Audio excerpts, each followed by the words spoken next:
Now just for a second, close your eyes for a moment. Picture this, graceful palmetto trees, their fronds dancing in a warm coastal breeze.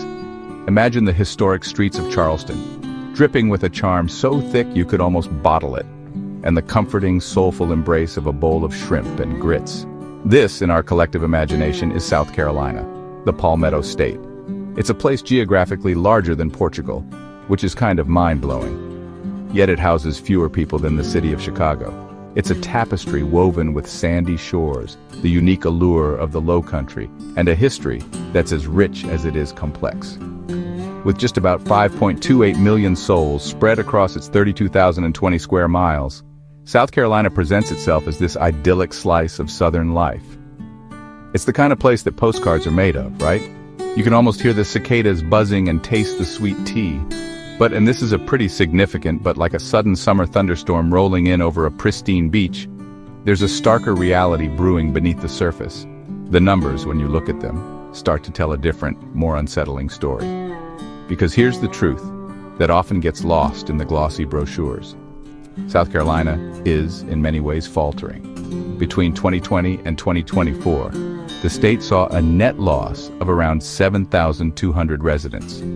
And perhaps more damningly, U.S. News and World Report recently ranked it as the 8th worst state to live in for 2025, just a hair better, or worse, depending on your perspective, than Oklahoma. So the question we have to ask is, could you actually build a life? Could you thrive in a state where good jobs can feel like a mirage, the nearest hospital might be a significant journey, and the very tides that shape its beautiful coastline can also bring profound trouble? Let's peel back the layers together. So let's talk about something that's foundational to the well-being of any community economic stability, or more precisely, the lack thereof. In South Carolina, poverty isn't just a statistic, it's a pervasive shadow that stretches across communities, dimming the lights of opportunity for far too many. The state grapples with a poverty rate that consistently hovers above the national average, meaning a significant portion of its residents are struggling to meet basic needs. This isn't an abstract problem. It's about families choosing between paying rent and buying groceries, about children going to school hungry, about the quiet desperation that settles in when the month outlasts the money, every single month. And it's intrinsically linked to income. The median household income in South Carolina, while it might look okay on paper in some isolated pockets, tells a broader story of stagnation for many. We're talking about wages that haven't kept pace with the rising cost of living, particularly in essential areas like housing and healthcare. This creates a situation where even working full-time, sometimes multiple jobs, isn't enough to escape the gravitational pull of financial precarity. It's a relentless grind, and it wears people down, eroding not just their savings, but their hope for a more secure future for themselves and their children. This economic strain inevitably leads to another serious issue: food insecurity. It's a term that sounds somewhat clinical, but what it really means is that people don't know where their next meal is coming from. In a state famed for its agricultural heritage, it's a bitter irony that so many families, including an alarming number of children and seniors, face hunger on a regular basis. Food banks and pantries work tirelessly, but they're often overwhelmed, a testament to the scale of the need. This isn't just about empty stomachs. It's about the long-term health consequences, the impact on a child's ability to learn, and the indignity of not being able to provide for your family. The cumulative effect of these challenges, high poverty, low wages, and food insecurity, creates an environment where the American dream feels increasingly out of reach for many South Carolinians. It's a cycle that's incredibly difficult to break. When opportunities are scarce and the struggle is constant, the fabric of communities can start to fray. People begin to look elsewhere, not because they want to leave their homes, their histories, or their families, but because they feel they have no other choice if they want to build a better life, a life with more stability and fewer anxieties. And so, we see families making the heartbreaking decision to relocate, to uproot themselves in search of those better opportunities, higher wages, and stronger social safety nets that seem more attainable in other states. This isn't a condemnation of their resilience, but rather a reflection of the systemic challenges they face. It's a slow drain of human potential, a quiet exodus driven by the fundamental need for hope and the pursuit of a life where hard work actually translates into a fair chance at prosperity. The palmetto trees may sway invitingly, but for too many, the ground beneath them is far from fertile. Beyond the economic anxieties, there's another layer of concern that casts a long shadow over daily life in parts of South Carolina, and that's the issue of crime. It's one thing to worry about making ends meet. It's another entirely to worry about your personal safety or the security of your home and loved ones. And unfortunately, when you look at the statistics, South Carolina consistently reports rates of both violent and property crime that are alarmingly high, often significantly exceeding national averages. This isn't just numbers on a page.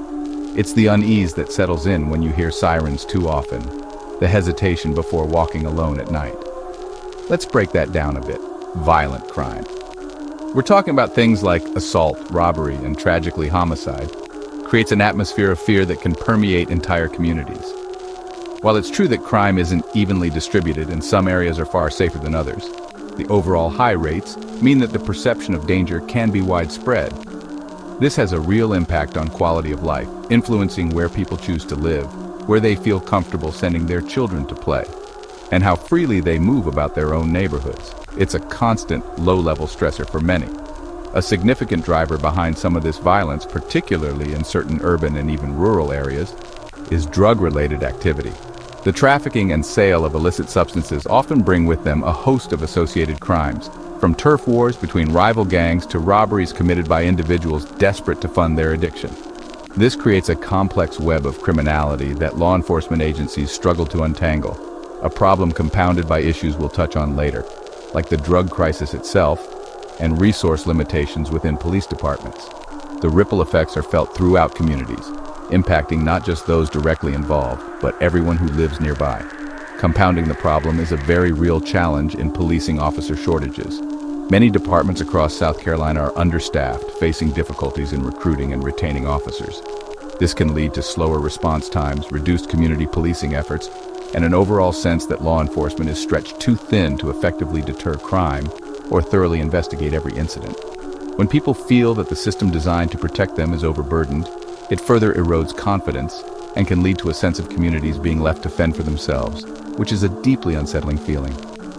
The result of all this is that many residents, even those who love their state, find themselves altering their daily routines out of caution.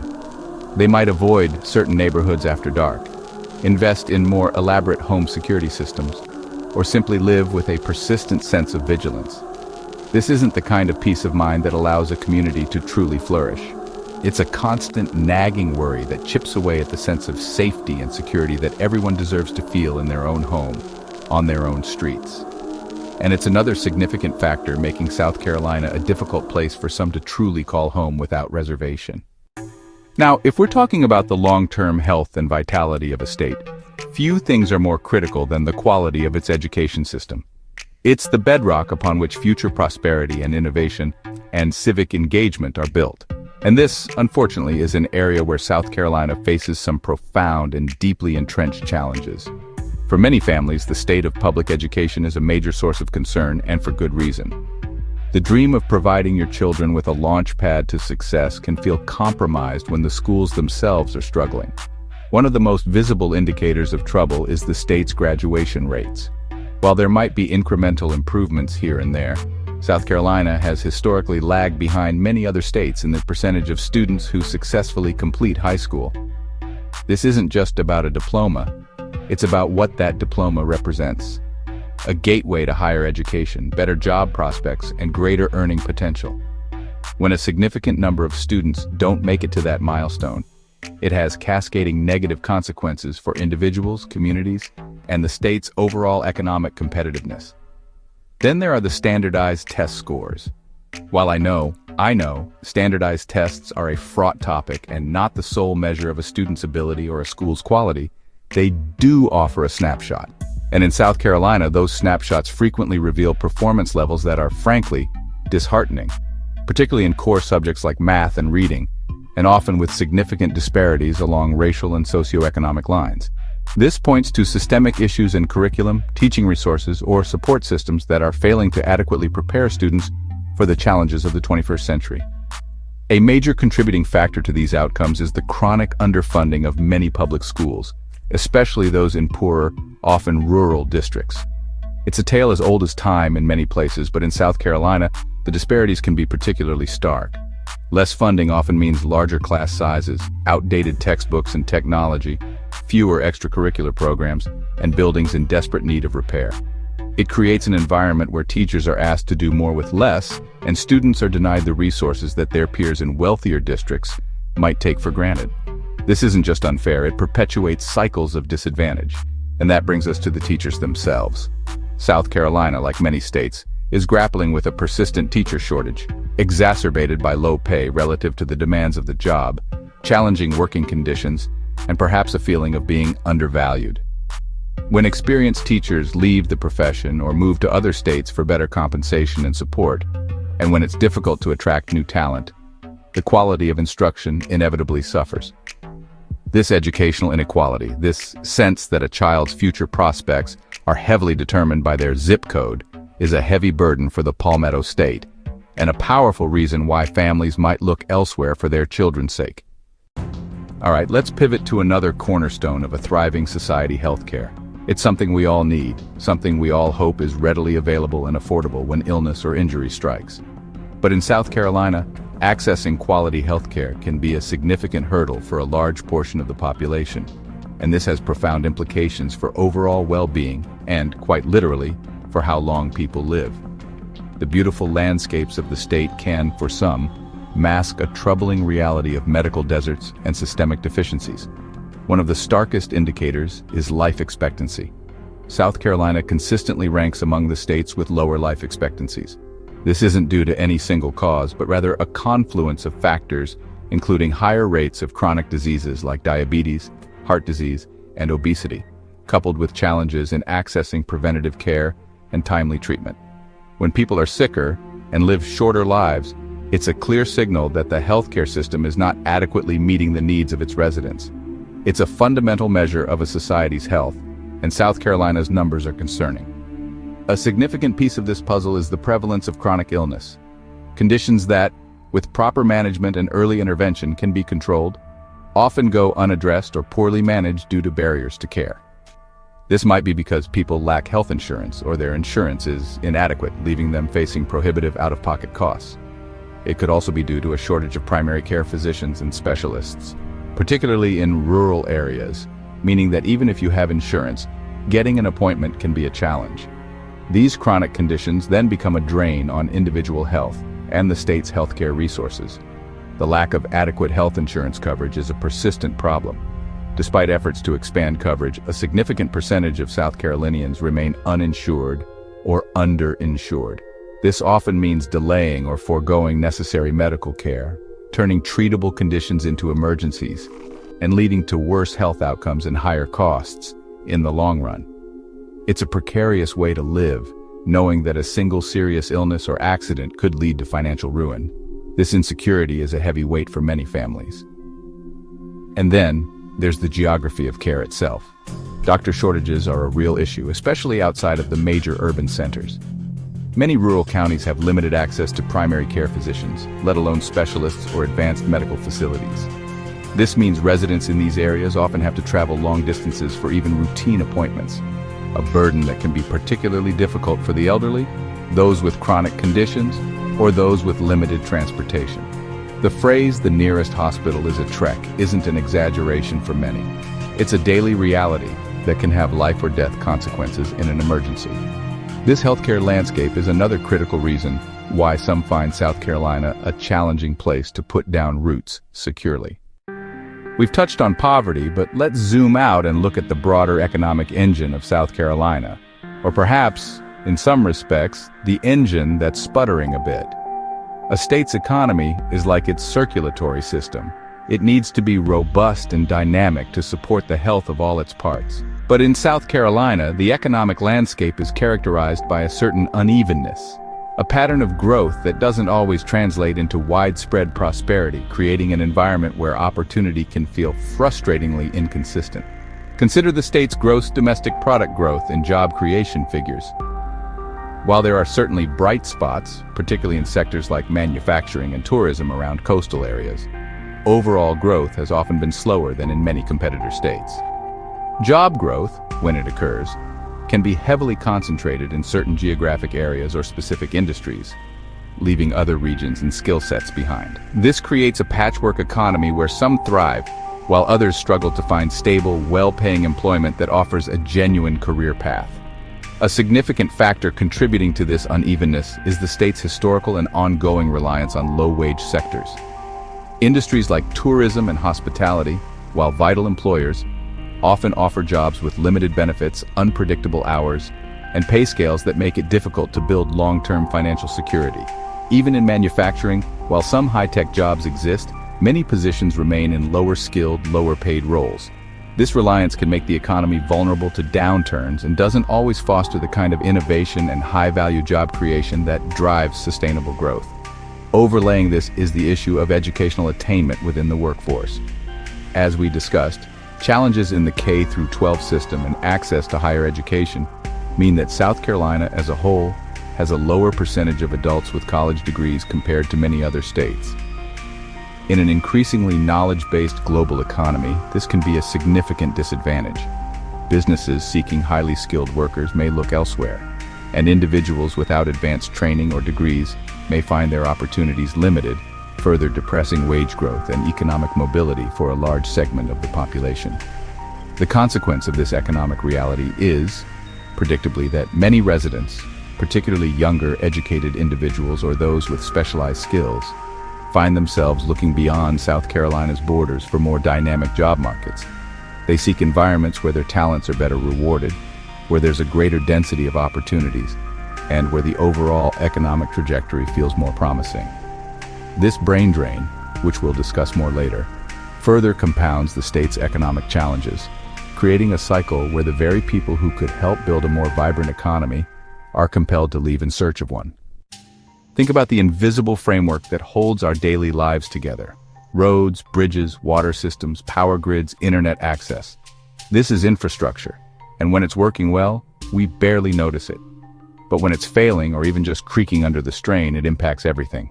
In South Carolina, there's a growing concern that the state's infrastructure, much of it aging and underfunded, is struggling to keep up with the demands of the 21st century, creating daily frustrations and long-term economic headwinds. Let's start with what's arguably the most visible aspect: roads and bridges. Anyone who's driven extensively in South Carolina, particularly outside the main interstate corridors, has likely encountered roads in poor condition, potholes, cracked pavement, and a general state of disrepair. Beyond just being an annoyance, these conditions lead to increased wear and tear on vehicles, higher transportation costs for businesses, and, most critically, safety concerns. Bridges, too, are a point of anxiety, with a significant number rated as structurally deficient, a ticking clock that requires substantial investment to address. Then there's the issue of public transportation. In a state with many rural areas and sprawling suburban development, robust public transit options are often severely lacking. This disproportionately affects lower-income individuals, the elderly, and those with disabilities who may not have access to private vehicles. The lack of reliable public transit limits access to jobs, healthcare, education, and even basic necessities like grocery shopping. It isolates communities and individuals, hindering economic mobility and social participation, forcing an over-reliance on cars which, as we've seen, face their own set of road-related issues. Beneath our feet, another critical system is facing challenges: water infrastructure. Many municipalities are grappling with aging water and sewer systems, some of which are decades old and in dire need of upgrades. This can lead to problems like water main breaks, service disruptions, and concerns about water quality.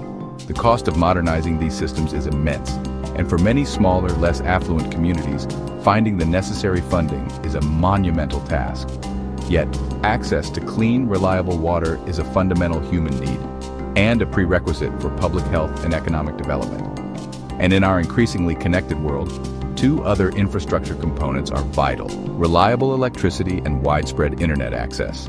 South Carolina experiences its fair share of power outages, sometimes due to severe weather, but also due to an aging grid that can be vulnerable.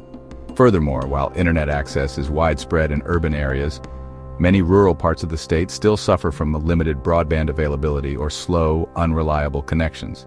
This digital divide hampers educational opportunities, limits access to telehealth services, and puts rural businesses at a competitive disadvantage. This creaking framework makes daily life harder and the state less attractive for investment and growth. South Carolina's location on the southeastern coast of the United States blesses it with beautiful beaches and a generally mild climate, but this geographic position also comes with a significant and often devastating downside: a high vulnerability to natural disasters. For residents of the Palmetto State, particularly those in coastal and low-lying areas, the threat of severe weather is not an abstract concern, but a recurring reality that shapes their lives, their finances, and sometimes their decisions about whether they can continue to call the state home. The most prominent and perhaps most feared of these threats are hurricanes. Every year, from June through November, coastal South Carolina braces for hurricane season. While not every year brings a direct hit from a major storm, the potential is always there, and the memories of past hurricanes, Hugo, Florence, Ian, loom large. These powerful storms bring destructive winds, torrential rain, and life-threatening storm surges, capable of causing widespread flooding, power outages, and catastrophic damage to homes and infrastructure. The sheer force of these events is terrifying, and their aftermath can be a long, arduous recovery.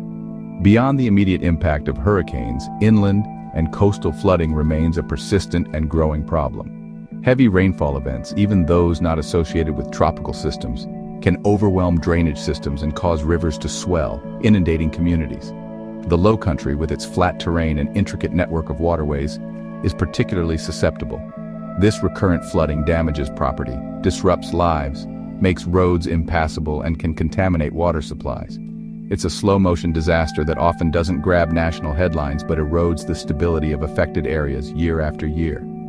And it's not just water-related disasters. South Carolina also experiences tornadoes, particularly as part of severe thunderstorm systems, and these can strike with little warning, causing localized but intense destruction. Droughts, too, can impact the state, affecting agriculture, water resources, and increasing the risk of wildfires.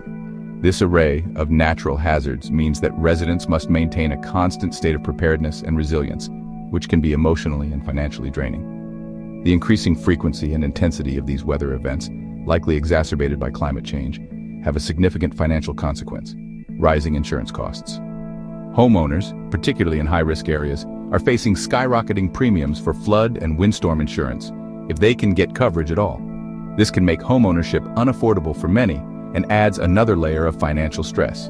For some, the repeated battering from storms, the constant threat, and the escalating costs become too much to bear, leading them to seek safer, more stable ground in other states. Another difficult choice driven by the state's inherent vulnerabilities. We touched on crime earlier, but it's crucial to delve deeper into one of its most potent and destructive accelerants in South Carolina, the ongoing drug crisis. This isn't just a public health issue, it's also a crisis that directly fuels crime, destabilizes communities, and places an immense strain on law enforcement and social services. The shadow of addiction and the illicit drug trade hangs heavy over many parts of the Palmetto State. The primary culprits in recent years have been methamphetamine and opioids, including fentanyl. These substances are not only highly addictive, but also associated with a cascade of negative consequences. Methamphetamine use can lead to erratic and violent behavior, contributing to assaults, domestic violence, and property crimes committed to support a user's habit. The opioid crisis, initially driven by prescription painkillers, and later by heroin and illicitly manufactured fentanyl, has resulted in a tragic surge in overdose deaths, and a similar desperation that fuels criminal activity. The connection between this drug crisis and crime rates is undeniable. A significant portion of property crimes, such as burglary and theft, are committed by individuals struggling with addiction who are desperate for money to buy drugs. Moreover, the drug trade itself is inherently violent, with disputes over territory, debts, and control often erupting into shootings and other violent acts. This creates a climate of fear and instability in affected neighborhoods, where the presence of drug activity is a constant reminder of danger. Law enforcement agencies across South Carolina are on the front lines of this battle, but they often find themselves overwhelmed and under-resourced. Dealing with drug-related crime is complex and time-consuming, diverting resources from other policing priorities. Police officers are increasingly called upon to respond to overdose calls, effectively acting as emergency medical responders, and to deal with individuals whose behavior is dangerously altered by substance use. This places an enormous strain on already stretched departments, many of which are dealing with staffing shortages. The impact on public safety is profound and multifaceted. It's not just about the direct victims of drug-related crime. It's about the erosion of community well-being. It's about parks and public spaces that feel unsafe, about children growing up exposed to the realities of addiction and violence, and about a pervasive sense of unease. This crisis tears at the social fabric, making it harder for communities to thrive and for residents to feel secure. Addressing it requires a comprehensive approach, but the current reality is that it contributes significantly to the challenges of living in South Carolina. Now, let's talk about one of the most fundamental human needs: shelter. On the surface, South Carolina might appear to offer a reprieve from the sky-high housing costs plaguing many other parts of the country. And it's true. The median home prices in many areas are, relatively speaking, more affordable.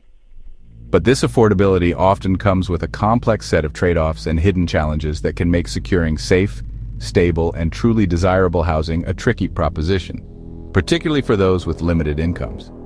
While the sticker price for houses might be lower, actual homeownership rates in South Carolina are not as high as one might expect, and in some demographics, they lag significantly. Part of this is due to the economic factors we've discussed. Lower median incomes and job instability make it harder to save for a down payment or qualify for a mortgage even if homes are cheaper. So, while the dream of owning a home might seem more attainable, the path to achieving it can still be fraught with obstacles for many working families. For those who rent, the situation also presents a mixed bag. While rents may be lower than in major metropolitan areas elsewhere, they have been rising, and in some popular locations, quite steeply. A significant portion of renters in South Carolina are considered rent-burdened, meaning they spend more than 30% of their income on housing, leaving little room for other necessities or savings. This can create a precarious situation where any unexpected expense or loss of income can quickly lead to housing instability or even eviction. Furthermore, the quality of affordable housing can be a serious concern. Lower prices or rents sometimes correlate with properties that are older, in poorer condition, or located in areas with fewer amenities and more social challenges. Issues like code violations, pest infestations, deferred maintenance, and inadequate insulation can be common in the lower end of the housing market. This means that while a home might be affordable, it may not be healthy, safe, or conducive to a good quality of life, forcing families into difficult compromises. And then there's the ever-present issue of environmental risks, particularly flood risk, which we touched on with natural disasters. Many of the more affordable properties, especially in coastal and low-lying inland areas, are situated in flood-prone zones. This not only poses a direct threat to safety and property, but also leads to escalating flood insurance costs, which can quickly negate any initial affordability. The dream of a cheap house can turn into a nightmare of repeated flooding, costly repairs, and an uninsurable, unsellable asset. So while housing can be affordable, it's often a dicey proposition, layered with risks and compromises. Beyond the tangible challenges of economics, crime, and infrastructure, there's an often less visible but equally impactful factor that can make a place difficult to call home: the political climate and the functionality or dysfunctionality of its government. In South Carolina, a history of contentious politics, coupled with certain systemic issues, can leave many residents feeling frustrated, unheard, and honestly pessimistic about the prospects for meaningful change, creating a sense of civic malaise. One recurring theme in South Carolina's political landscape has been instances of corruption and ethical lapses among public officials. Now, while this is certainly not unique to the state, high-profile cases can erode public trust and foster a sense of cynicism about whether government is truly working for the people or for special interests and personal gain. When citizens feel that their leaders are not accountable or transparent, it undermines faith in democratic institutions and can lead to disengagement.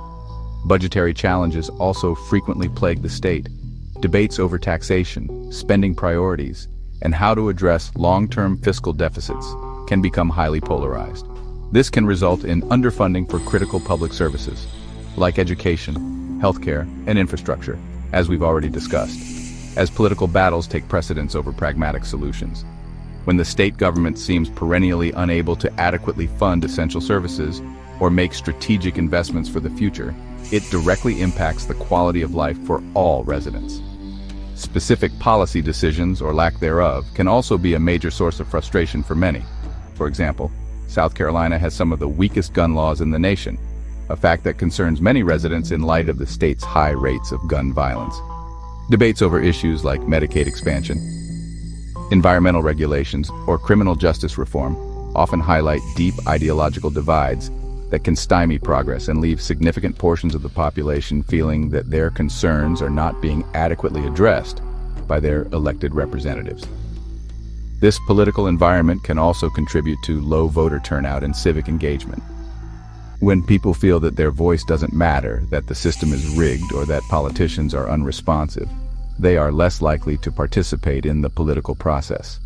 This can create a vicious cycle where a less engaged citizenry leads to less accountable leadership, further entrenching problems.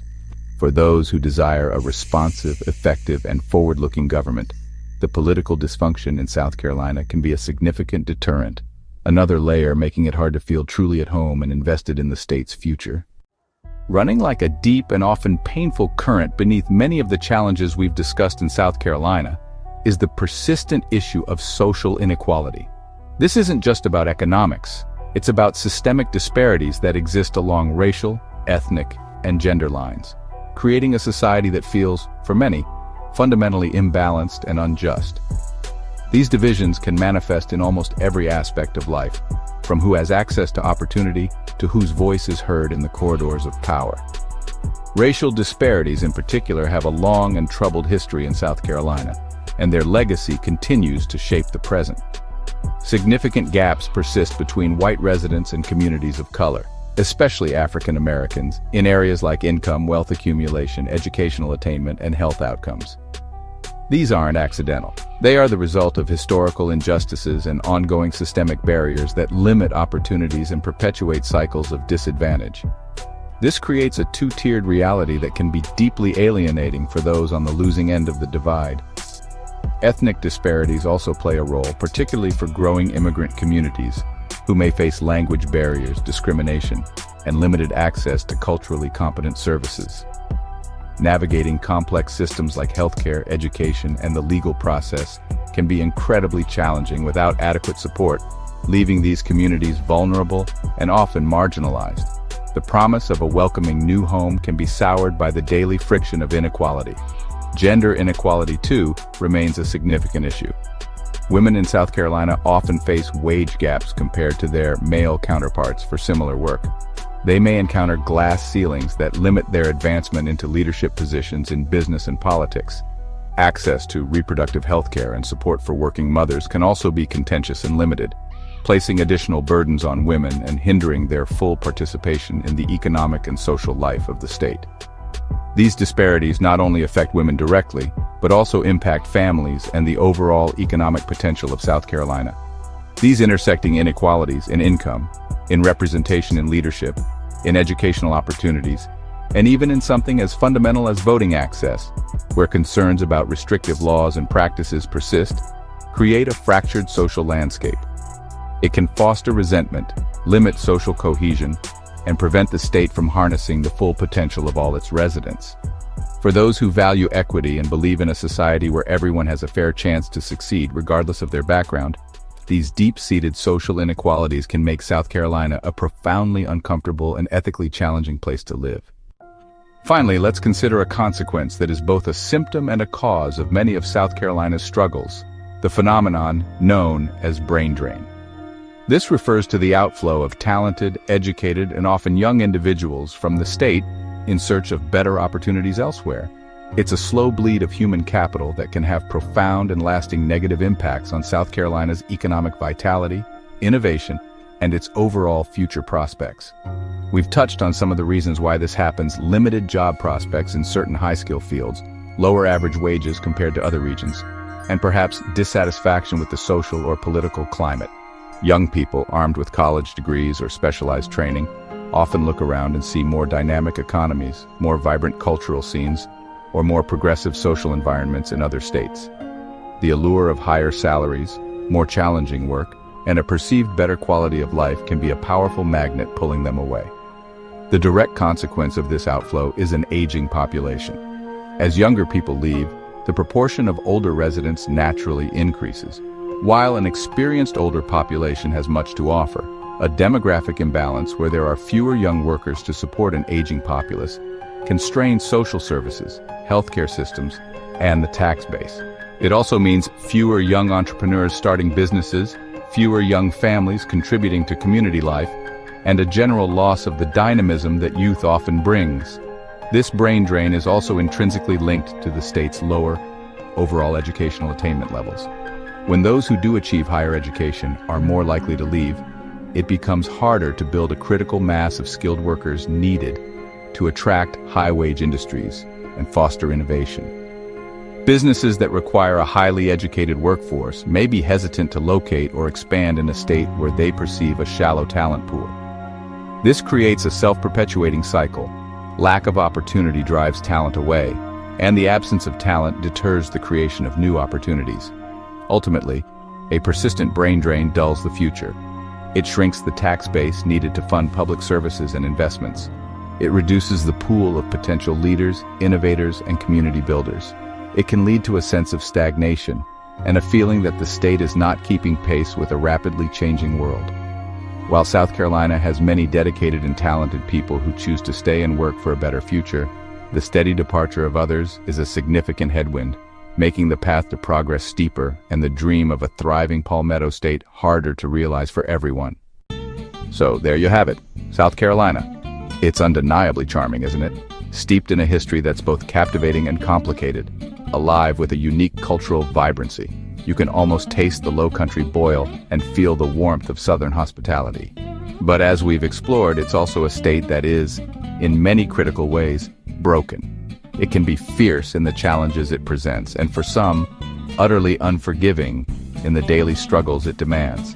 It's a land of profound contradictions.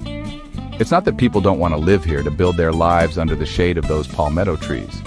The allure is real. But the reality is that thriving, truly thriving in South Carolina often demands a level of resilience, a capacity to navigate systemic obstacles that many people, understandably, find difficult to sustain. It requires a toughness to face down economic uncertainty, to grapple with social inequalities, and to weather both literal and metaphorical storms. It's a heavy lift. So, what about you? Having heard all this, could you make it in the Palmetto State? Could you find your place amidst its beauty and its burdens? We genuinely love to hear your thoughts, your experiences, your perspectives in the comments below. And hey, if you found this deep dive insightful, or if it made you think, please do hit that like button. Subscribe for more explorations of places that are rich in allure, but for many, nearly impossible to truly call home. Thanks for watching.